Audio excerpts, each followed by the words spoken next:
In this program, you'll learn some of the basics you need to know to replace and adjust panels. We'll start with a general process you can use to assess and organize your repairs. Then we'll take a look at replacing and adjusting various types of panels, including hoods, bumpers, fenders, deck lids, and quarter panels. We'll discuss the importance of maintaining and restoring corrosion protection during the repair process. And we'll talk about some important safety considerations when making panel repairs. Okay, let's talk about how parts are fastened onto a vehicle. There are several ways. They can be screwed or bolted on, attached with snap-on fasteners, welded on, or bonded. Let's begin with panels that are bolted on or attached with other types of fasteners. Methods of fastening parts are always changing. Many parts now snap into place rather than being held together by bolts or screws. This is done to save time and money during the manufacturing process, but for you, fastener variations can make repairs more challenging. If you're in doubt about how to remove a part, refer to the body repair section of the vehicle's service manual. The manual will give you step-by-step instructions for removing and replacing parts for the specific make and model of vehicle, plus other important information. Okay, let's prepare a vehicle for repair. Where do we start? First, check the estimate.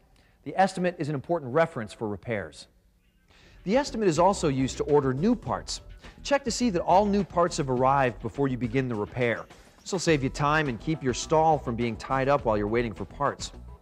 Depending on the area of damage, remove and store external parts first, beginning with exterior trim and moldings. You'll want to remove large parts, like the hood, so you can get clear access to fasteners and to components that may need to be replaced or adjusted. But before you remove anything, you need to analyze its condition and decide whether it should be repaired or replaced. Store parts in a safe place where they won't get damaged. Also, protect any parts and components adjacent to the repair area that might be damaged during the repair. Once the area of repair is clear, you need to develop a repair plan. Review the damage report for the vehicle. Determine the extent of both direct and indirect damage to the vehicle. Ask yourself questions. What was the direction of impact? Are damaged parts repairable, or will they have to be replaced? Do the parts simply need to be adjusted and realigned? Determine whether parts are bolted, bonded, or welded in place. This may alter your repair plan. Panels that are bonded or welded in place, like quarter panels, take more time to remove and replace than those that are bolted on. You may be able to repair damage to a quarter panel in less time than it would take to remove and replace it. Is there damage not listed in the repair estimate? Not all damage may have been seen by the estimator. Discuss the need for any additional parts or supplies with your supervisor before proceeding with the repair. Okay, now we're ready to remove and adjust the major non-structural panels. The hood is one of the largest and heaviest panels on a vehicle. You'll need somebody to help you when you remove it. But before you do that, disconnect any wires or hoses that might be mounted on the part. If the hood isn't badly damaged and will be reused, mark the hood and hinge alignment. To do this, make alignment marks around the sides of the hood hinge where it contacts the hood. You can then use these marks to rough adjust the hinges and hood during reinstallation. Next, remove the hinge bolts. Now you're ready to remove the hood. A good way to support it is to place your shoulder under the hood while holding the bottom edge with one hand. Your helper should do the same. This will keep the hood from sliding down and hitting the cowl or fenders. With your free hand, remove the hood bolts. This is very important. Don't let the weight of the hood rest on the bolts as you loosen them. Place the hood out of the way where it won't fall over or get bumped or damaged. Now let's talk about hood hinges. Hood hinges allow the hood to open and close while staying in alignment. They're often damaged in a frontal impact. Now, if they're badly bent, you'll have to replace them. Unbolt the hinges from the inner fender panels. Don't forget to mark their alignment if the panels aren't damaged. Install the new hinges, making sure the bolts are snug but not tight. You'll have to adjust the hood and hinges later. Then, with a helper, install the hood on the hinges. Once the hood is in place, there are 3 places to make adjustments: the hinges, the adjustable stops, and the hood latch. Be careful when you lower the hood to check its alignment. If the hood is too far out of alignment, it can damage adjacent fenders. Hood hinge adjustments control the position of the hood to the fenders and the rear hood height. You want an equal gap around the hood's perimeter and a rear height equal to the cowl. Adjust the hinges so that the hood is centered between the fenders and the same height as the cowl at the rear. The hood stop adjustment controls the height of the front of the hood. It's usually made up of rubber bumpers mounted on threaded studs. By loosening the rubber stop, you can rotate the studs to raise or lower the stops. Adjust them so that the hood is even with the front of the fenders and the fascia. The striker and hood latch lock the hood in place and release it. Most have a cable release that is triggered from inside the passenger compartment. Some hood latches are released with a lever behind the grille. Now, after you've centered and adjusted the height of the hood, carefully close the hood and check to see if the latch works correctly. When properly adjusted, the hood latch should engage with a slight downward pressure. If the hood moves to one side or the other, loosen the latch mounting bolts, shift the latch to one side or the other, snug up the mounting bolts, and test the latch again. If you have to slam the hood to latch it, loosen the mounting bolts and raise the latch mechanism. Then snug the bolts and test the latch again. If the hood moves up or down when latched, loosen the bolts and lower the latch. When the hood latch is properly adjusted, finish by tightening the mounting bolts.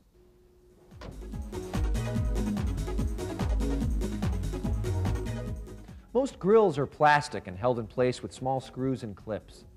Adjustments can be made by loosening the fasteners, moving the grill slightly one way or another in the slotted or oversized holes, then tightening the fasteners. But be careful, plastic grills will crack if fasteners are over-tightened. Fenders are typically bolted into place. As with all parts, remove securing bolts and wires before removing the fender. It's often helpful to put the car on a hoist to gain access to hard-to-reach fasteners. Remember, fenders are usually bolted to the radiator core support, inner fenders, and cowl. You'll also have to find hidden bolts behind doors, fender panels, and under the vehicle. With all of the fasteners removed, carefully lift the fender off. Remember to save fasteners and any other needed parts to transfer to the new fender. Another important thing to remember when reinstalling fenders is to hand start bolts, but don't tighten them completely. Leave them loose enough so that you can adjust and align the fender to the correct spacing.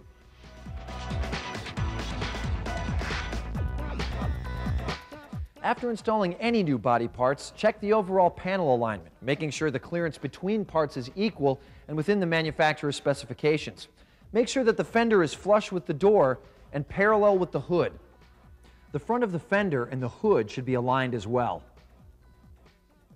Often hood and fender adjustments need to be done at the same time to achieve the best result. Also, make sure all panel surfaces are even with each other. You know, it's the double checking and making sure that everything is in alignment that is the mark of a true professional.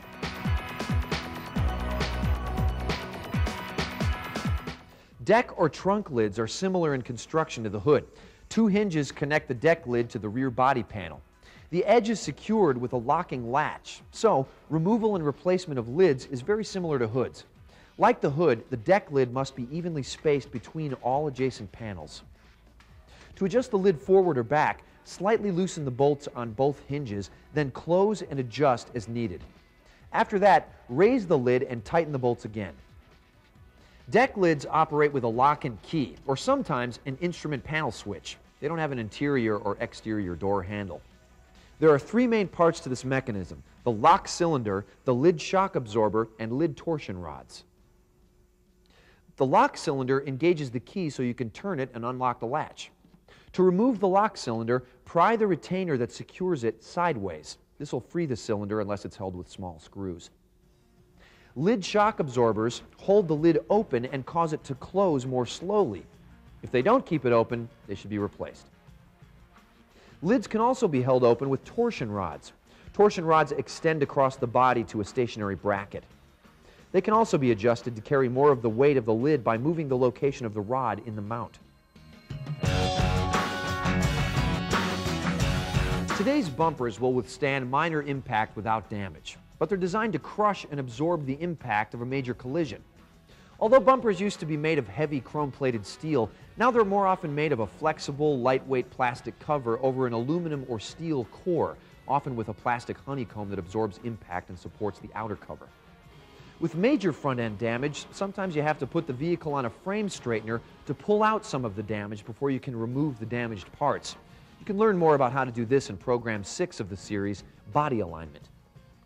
Once you've pulled out the damage, it's helpful to put the car on a hoist like this. This will give you easier access to hard-to-reach parts and allow you to service lights, brackets, and other front-end parts in less time. With extensive front-end damage, you'll want to remove the entire bumper assembly in order to check for other damage. To remove a bumper, first disconnect wiring going to any lights. When removing bumpers, remember, bolts can be hidden behind parking lights, inner fender panels, or other components. You might have to refer to that trusty manufacturer's manual for the make and model vehicle you're working on, as procedures can vary from model to model. Bumper assemblies can be heavy and clumsy. It's a good idea to support the bumper before removing the last bolts.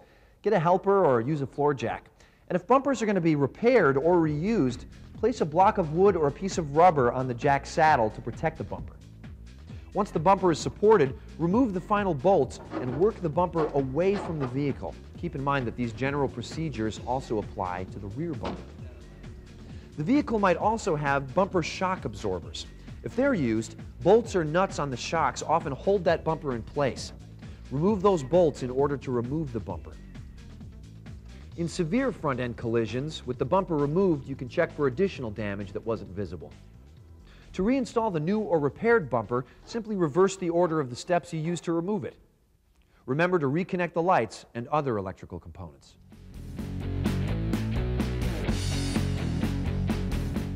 As opposed to the other panels we've discussed, quarter panels are structural in nature and are welded to the frame, bonded, or both.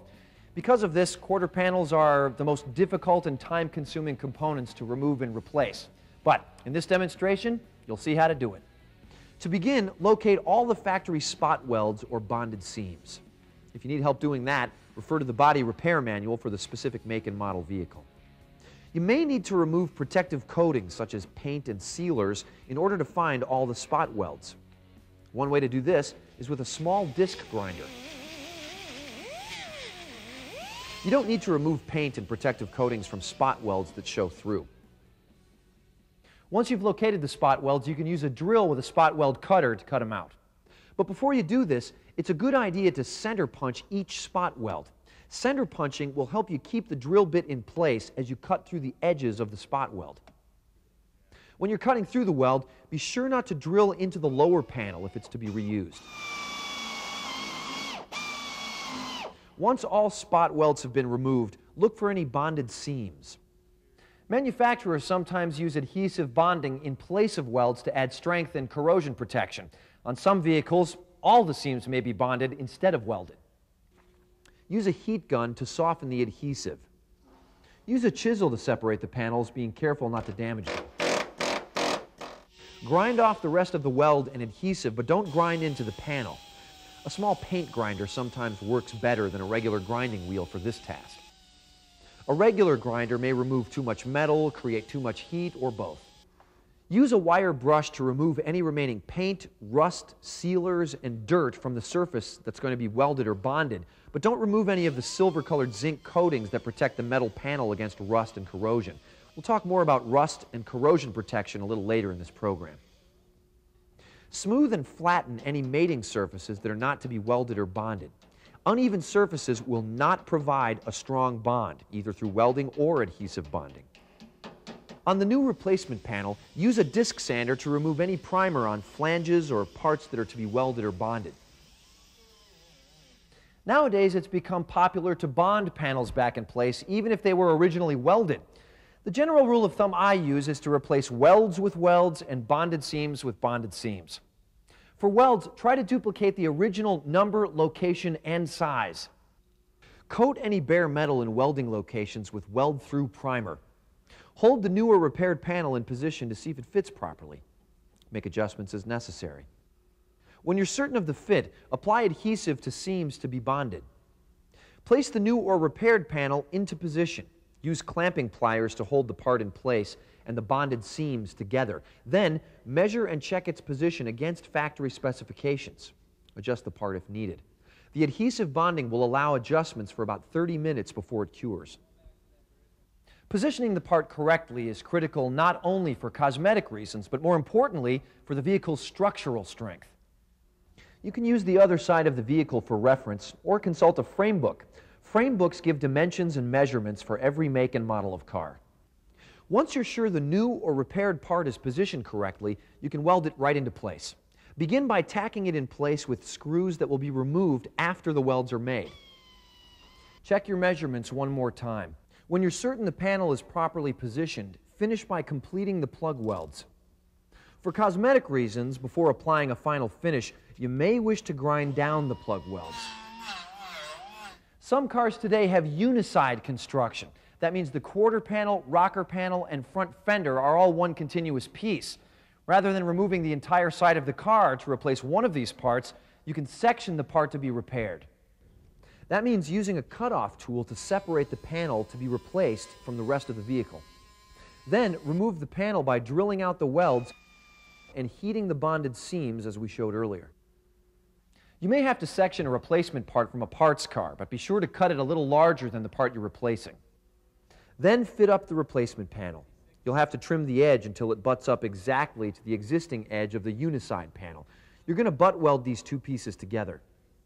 Before welding, be sure all paint is removed from the weld area and weld-through primer is applied to all bare metal surfaces.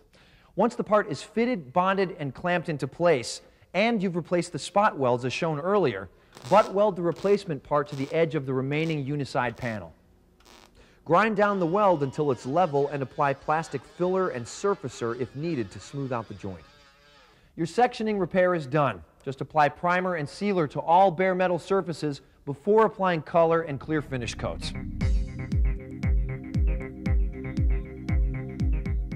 One more important consideration for all repairs is corrosion protection. Wherever oxygen, moisture, and exposed metal come together, rust and corrosion occur. Since oxygen and moisture are always present in our environment, the only way to prevent rust and corrosion is to shield the metal from these two elements. Corrosion protection is a major feature in every vehicle manufactured today. But collisions and the repair process itself can often compromise corrosion barriers. Even touching bare metal with your bare hands can start the corrosion process. That's why it's so important to clean and degrease during the repair. You don't want to seal in potentially corrosive elements. It's important to fully restore corrosion protection during the repair process. I emphasize during because as you complete various repair steps, you may block access to areas that must be protected. So, clean as you go. Here's some guidelines. Preserve as much of the original coating as possible. If you don't remove it, you don't have to replace it. If you do remove the coating, replace it. Make sure the coating is applied to bare metal that has been thoroughly cleaned and degreased with all traces of silicones and waxes removed. Use weld-through primers when you have to remove corrosion protection in order to complete weld repairs. Also, avoid removing galvanized coatings. These coatings actually inhibit the formation of rust by chemically bonding with the metal. When paint gets chipped, there will still be rust proofing. Whenever you apply protective coatings, follow the manufacturer's instructions. Don't skip any steps. And, for your own protection, observe all safety precautions when using these products. You've learned a lot today about removing, installing, and adjusting both major and minor parts. We covered deck lids, bumpers, hoods, and fenders. You've also learned some important safety considerations during removal and replacement of large and heavy parts. You've seen how to remove and reattach welded and bonded quarter panels, including sectioning the quarter panel from a vehicle with uniside construction. Finally, you've learned some rules for corrosion protection during the repair of any vehicle. Like any task, your skill and efficiency at working with panels will improve with practice. If you follow the guidelines in this program, in no time at all, you'll be replacing and adjusting panels like a pro.